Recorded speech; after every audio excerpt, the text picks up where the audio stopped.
Hello, everyone. I'm Natalia Bilbao, and here's what's happening in LA this week. Have you ever watched a naval action movie and wondered what it was like up close and personal?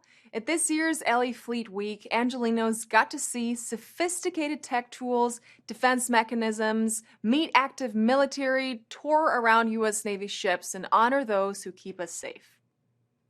We're here to celebrate one of LA's most popular events, LA Fleet Week. We're on the bow of the USS Iowa to open up the 6th annual Los Angeles Fleet Week. This is LA's opportunity to thank the men and women that serve their country. Let me begin by thanking our men and women who fight for our country and defend us every single day.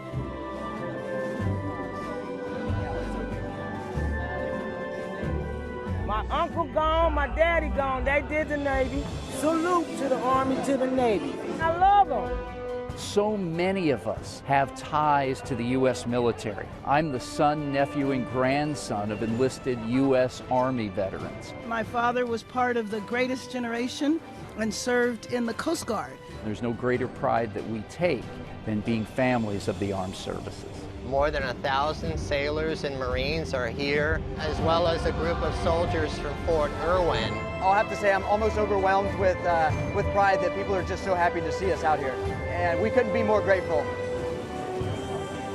I think a lot of the public doesn't realize our sea services ensure that the free movement of trade and commerce comes across our oceans. In fact, 90% of the trade and commerce goes across the oceans. Our U.S. Navy ensures the freedom of the seas and the freedom of trade. So we owe a debt of gratitude. It's events like this that show that our seas are protected for the crews, vessels, and cargo that moves through this nation's largest port.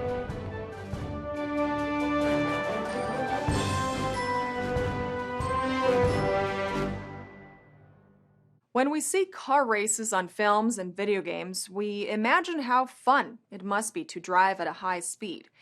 But street races in real life are dangerous and can be deadly. The LAPD, Sheriff, and Highway Patrol have joined forces to alert people of the consequences of engaging in these illegal and dangerous practices.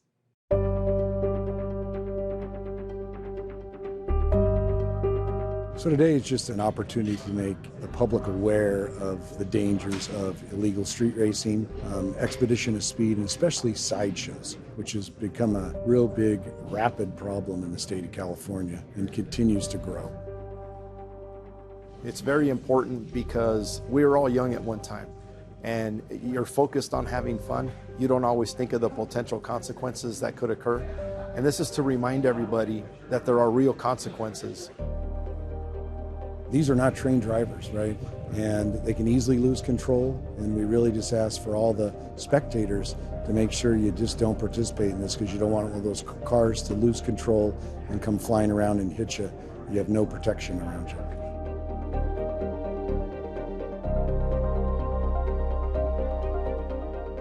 Street Racing Kills was founded from the love for my daughter, the pain for her loss, and the hope for no more crashes. I lost her in December 7, 2013. When a boy was taking her home and her little girlfriends, he saw a coworker, he engaged into an impromptu street race, crashed going over 80 miles an hour, and the only one that was killed was my daughter. So a street race is what killed her. We have to see a car what it looks like when it's crashed. You know, we don't think about that when we're driving in the road. You know, we don't think what can happen to a car. And this is actually very mild. I've seen cars split in two, or, you know, bodies thrown everywhere. So definitely it's a good message. At the end of the day, you know what? Our first choice is not to take people's cars away. We know they got to go to school. We know they got to go to work. But public safety is number one. There has to be very serious consequences when you are out here conducting or being involved in activity that could kill somebody, hurt somebody bad. So there will be consequences. And that's where I'm hoping your viewers see this, heed that warning, and not place themselves in that position. I want all the public to know that don't feel that you can't call us for something. We'll still try to get out there. Maybe we're busy. We'll still try to get out there. We still want to take that call and have you reported. I would say to those young people out there, don't make your mother cry. I would say to all those people out there, you want to come home every day because there's always someone waiting for you at home, or there's something that you want to do the next day, and don't let a crash change your life forever. Young people learn about real-life experiences with seniors, and seniors learn about virtual tools with youngsters. The LA Department of Aging has been developing a virtual community providing content like a program where students and seniors connect over important topics like nutrition. Take a look.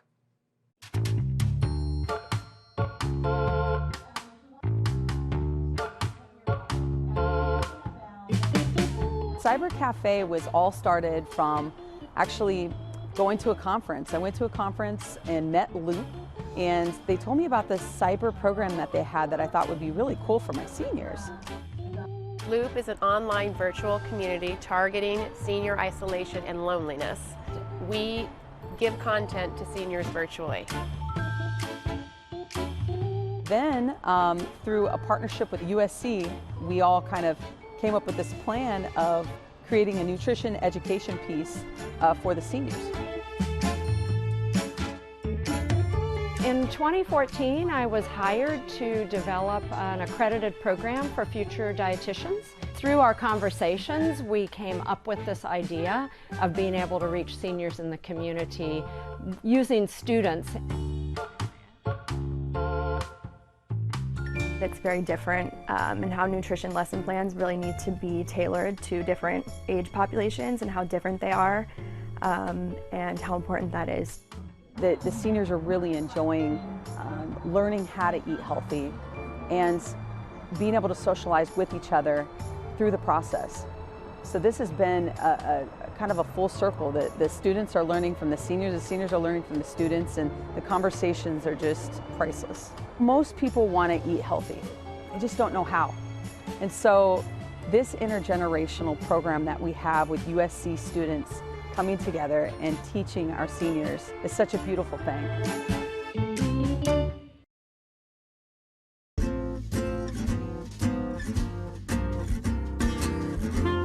It's very informative, and I'm learning something that I've never learned before. There are a lot of things like when you eat something, especially processed food, you have to look at the label. Today I learned a lot about boosting your breakfast, which things I didn't even know, so that was great. I learned how to eat well, like fruits, vegetables, and oatmeal. And what I prefer is to make a milkshake.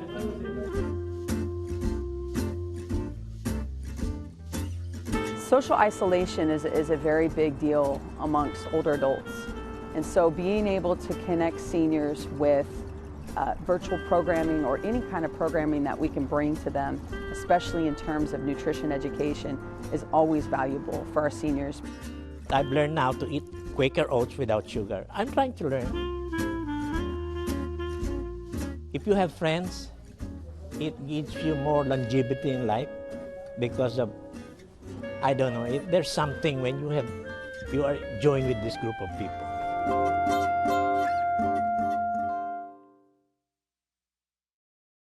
A man who stands for nothing will fall for anything. Malcolm X is probably one of the most notable figures in modern history.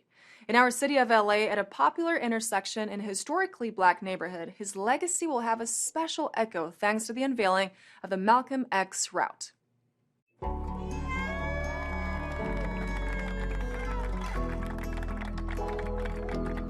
We're right here in Leimert Park, which is the cultural hub of the Black and Brown community. And we're really happy to do this right here at Crenshaw and Vernon. We have been able to really acknowledge the work of Malcolm X and really show our history and let people know in the future how significant he was to this community. I am so proud that Heather Hutt has used her leadership to make this possible in our community. To honor Malcolm X is long overdue. Everything that he did, Malcolm X will always live. He will always live. His dream, his energy, his message will always be in my heart.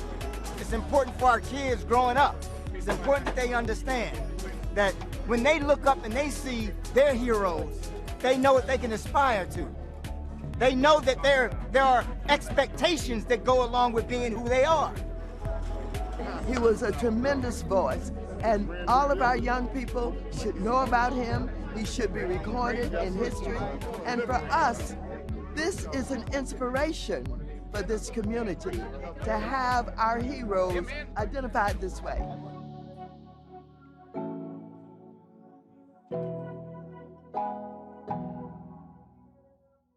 Los Angeles Zoo's Jolie the Magpie joins Photo Arc. The city of LA continues offering tenant protection, and funds to help SoCal Gas customers pay their bills are still available. These stories up next on City Beat.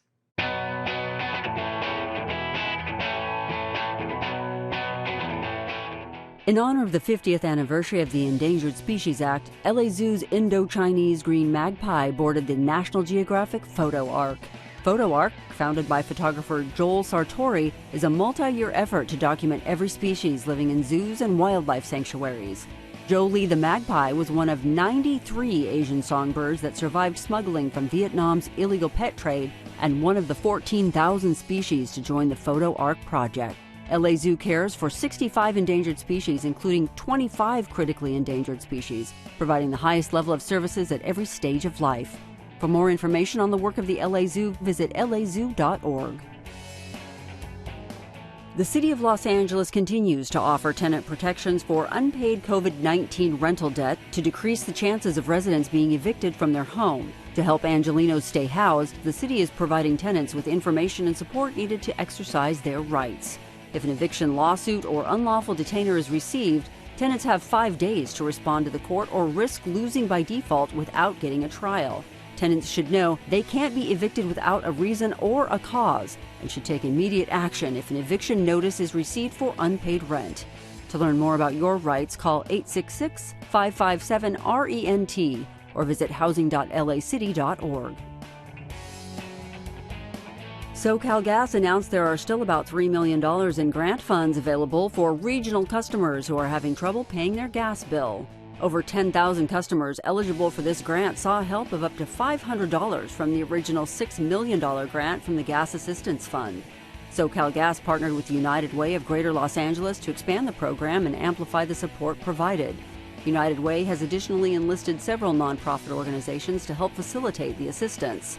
To find out if you're eligible for the Gas Assistance Fund, visit socalgas.com/GAF.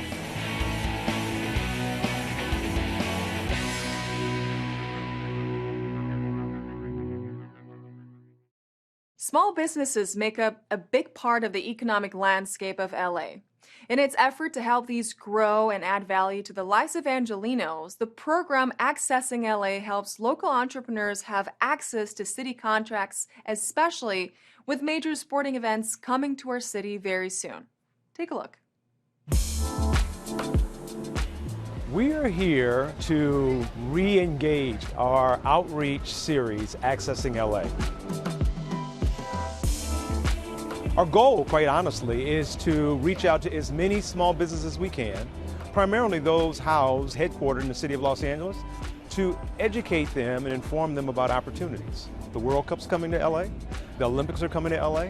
There is a lot of infrastructure going on right now because of the Biden Bipartisan Infrastructure Act. Billions of dollars, whether we want electric vehicle infrastructure, bridges, our libraries have to be maintained and repaired, refurbished.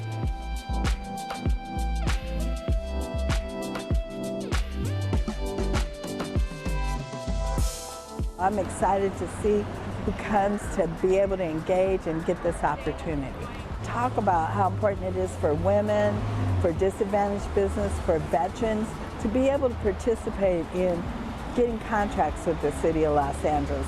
We provide preferences to those businesses that are headquartered in the city of Los Angeles.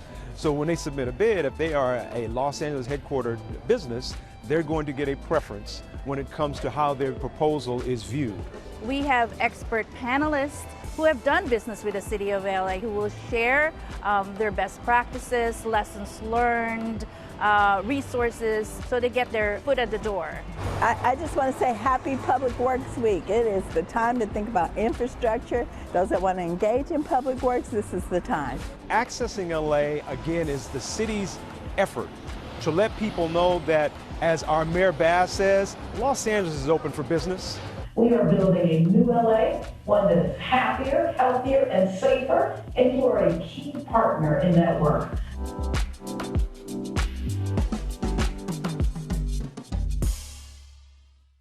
To learn more about accessing LA, visit bca.lacity.org/accessing LA. As community members, we want our voices to be heard and opinions considered by city leaders. Council members Heather Hutt and Bob Blumenfield expressed the importance of holding meetings where constituents' views matter, like the one about redistricting with residents from San Fernando Valley. The reason we're here today is we're doing a series of field hearings about redistricting. So in different parts of the city, to talk to the community and to hear what people have to say about how many districts there should be it be an independent commission. It's the opportunity for folks in that community to have access to the conversation, to input during public comment, to bring in their community impact statements. It's access right here in the neighborhood you live in. The importance of today specifically is to give folks who live in the San Fernando Valley a chance to air their views and to talk directly to the committee in person. But the broader purpose of these field hearings and having a whole series on governance is because there have been a lot of concerns about the way the last redistricting went and trying to figure out how we can change that process and potentially change the very makeup of the city council. The entire process of forming the commission. So this is where you have some choices. Some of the key questions that come up around redistricting, because we're looking at governance reform. A real independent commission. Folks that are on the commission that are non-biased, not appointed by any members of the city council, and really have an input from the community. This is engaging with government and in a form that's right on your street. I represent the Valley, so I love it when we can have meetings out here in the Valley and hear directly from people who live here so that they don't have to make that commute all the way downtown like I have to do all the time. Fundamental to the city, how we distribute services, how the city functions. So this is really, it may seem dry, but it really has a big impact on everyone's life who lives here in the City of Angels. In this week's featured story, the Los Angeles Police Department honors service dogs that have died in the line of duty. Their unwavering loyalty will now be recognized thanks to a dedicated monument. K-9 police officers and active duty dogs in attendance even offered a glimpse of the incredible work that they accomplish as silent heroes. Let's hear this story.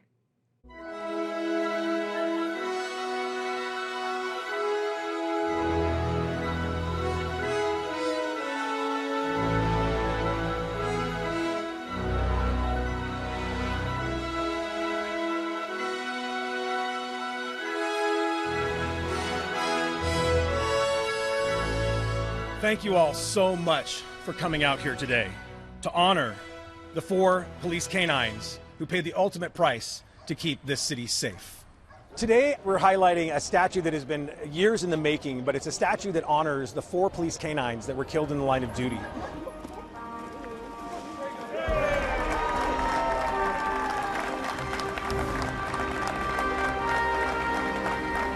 So what most people don't know is that these dogs are technically officers, so it's just as important to honor them just the same as we do our human partners.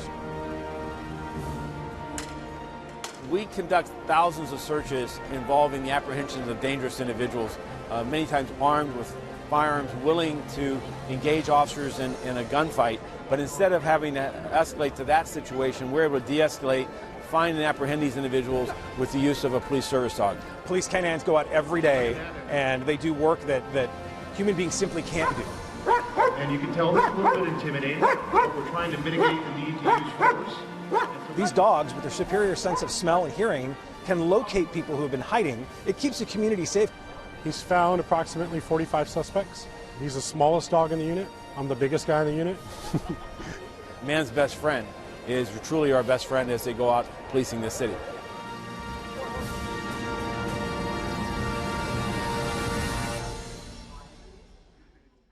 Celebrate the LGBTQ+ community at the 2023 LA Pride Parade. Attend the opening night concert of the Levitt LA 2023 season or get one-on-one genealogy assistance with your ancestry. All this up next on Things to Do.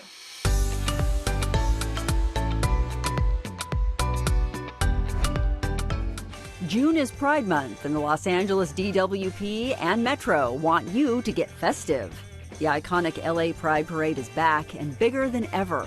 After more than 40 years, thousands of people continue to descend on the streets of LA for a party like no other. This year's Grand Marshals will be Margaret Cho and the late actor Leslie Jordan, who will be honored as the Legacy Grand Marshal. The parade is free and open to the public. The 2023 LA Pride Parade kicks off Sunday, June 11th at 11 a.m. To learn more about the parade route, the street fair adjacent to the parade, and the best way to attend the fair in person, log on to lapride.org. Levitt Pavilion is turning 16 and wants you to join the Ultimate Summer Bash with their free concert series. Don't miss the season opening party with Nortec Bostitch and Fusible. The evening will feature infectious beats, soul-stirring melodies, and unstoppable energy as the 2023 season launches into high gear. This coming-of-age party continues to reflect the cultural mosaic of Los Angeles with an electrifying lineup of entertainment. Like in years past, the music will move you as you dance under the epic LA sunsets and stars. Don't miss the Levitt Pavilion season opening concert Saturday, June 10th, starting at 7 p.m. in MacArthur Park. For more information on the full concert series, log on to levittlosangeles.org. The Los Angeles Public Library wants to help you research your ancestors by offering one-on-one genealogy assistance. Independent genealogists will be on hand to help get you started on this journey of discovery as you learn research tools that will bring to light the history of your family. Also available will be members of the California African American Genealogical Society and the Southern California Genealogical Society to help with research identifying your enslaved ancestors. No genealogical research experience is necessary. The event is free and open to the public. Get one-on-one genealogy assistance Saturday, June 10th from 11 a.m. to 3 p.m. at the Central Library. For more information, log on to lapl.org/events. And that's a look at some things to do.